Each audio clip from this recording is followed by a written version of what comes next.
Hello crypto friends, I hope you're doing well today. Today we're going to check out Terra Classic because it's decision time. It's going to do something pretty crazy on the price action side of things, so do stick around to the end of this video. Also make sure you subscribe. I'm doing a $200 giveaway of my favorite project, Lucky Blocks. So all you got to do to enter is simply subscribe on the YouTube side of things. So just click away and that will give you a free entry right there. So what's going on? We've added a 0 on the price structure, unfortunately, as we can see, but things are looking good as basically the 1.2% tax burning implementation is soon going to be deployed on the mainnet. And we can see from this tweet here today some critical news. I think the release should be ready within a week, maybe even before then. This guy also said on the Discord, loyal, sounds good. And then we see I did a test yesterday on Rebel 1 via the main, so at the moment I'm just waiting for the other test confirmations to come in from the other team members. And we can see that this tweet says great news, 1.2% tax burn is almost ready to be deployed on the mainnet itself. If we look at Terra burner right here, we can see how much Luna is actually burnt. 1.2 million right here, billion. So that's 0.0183% of the total supply has actually been burned at the moment, but we just need to get more of that burning in to really get some bullish price action. If we want to start knocking off more zeros, you know, we need to see more burning happen in the ecosystem. More bullishness for Terra Luna Classic at the moment. Over the week, the social engagements and the social mentions are up.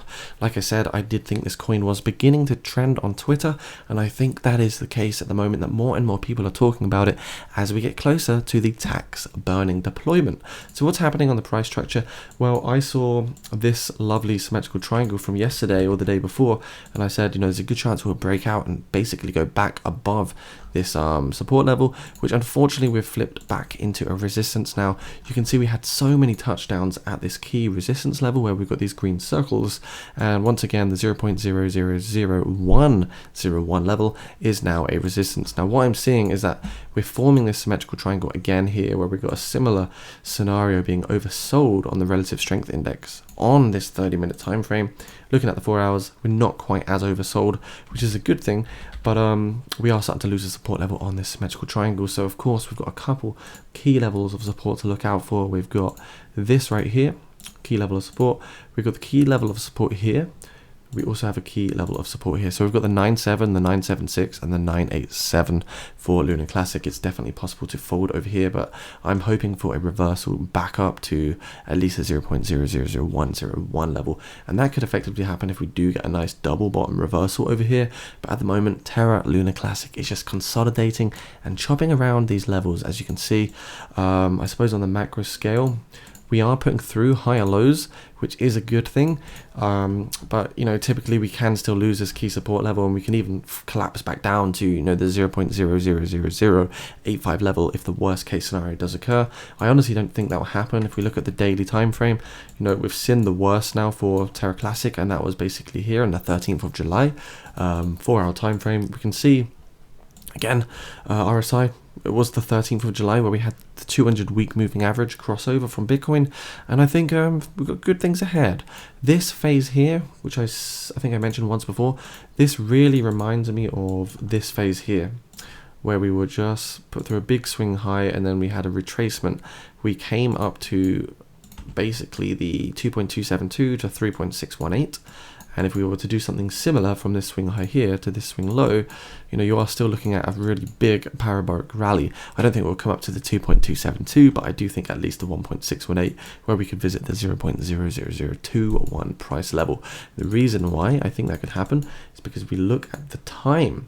If we go to a day range and look at the accumulation, this is a 17-day accumulation right here. If we look at the accumulation that we've had so far from this swing high, you know, we're at 23 days, so we're just a little bit higher, not too much higher, but it does remind me of the same sort of impulse, retracement, consolidation, accumulation. Then you get the impulse, retracement, consolidation, and accumulation. So we're setting up now for the next potential swing high. Like I say, that could be anywhere up to at least the point, you know, 0.002 level on the most bullish scenario. Of course, bearish scenario, guys, we can always lose the support and, you know, fold back down to like these sort of price levels over here. Probably unlikely, given that most of the accumulation is starting to happen now, but, you know, always stay kind of vigilant and risk averse that these things can happen, so never dump all your capital straight into a project like this. Anyway guys, if you enjoyed this video, make sure you subscribe, like, comment. Like I say, I've got a really cool giveaway, $200, so you just got to subscribe to get involved with that. And also check out the $3,000 giveaway. It's a competition for a new crypto project. It's super easy to do, anyone can do it. You don't even need to hold the project, you just got to do a few social tasks. Anyway, bye for now and stay safe.